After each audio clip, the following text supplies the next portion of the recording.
சூடம், மாவிலை தோரணம், விளக்கு இவையெல்லாம் சாதாரண விஷயமில்லை. அதன் பின்னால் ஆழமான தத்துவம் இருக்கு. இறை வழிபாட்டில் நாம் செய்வது ஹோமம். அது ஒரு விஷயத்தை சொல்லுது. இந்த உலகில் உள்ள அனைத்தையும் இறைவனே உருவாக்கி அவனே அழிக்கிறான்.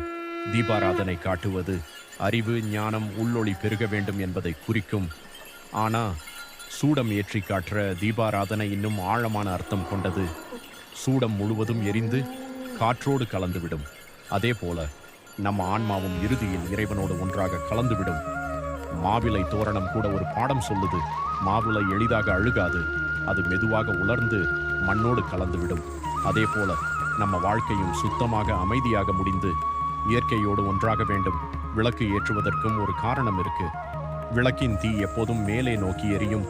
அது நமக்கு சொல்லுவது நம்ம எண்ணங்களும் உயர வேண்டும், கர்வம் குறைய வேண்டும், அறிவு ஒளி அதிகரிக்க வேண்டும்.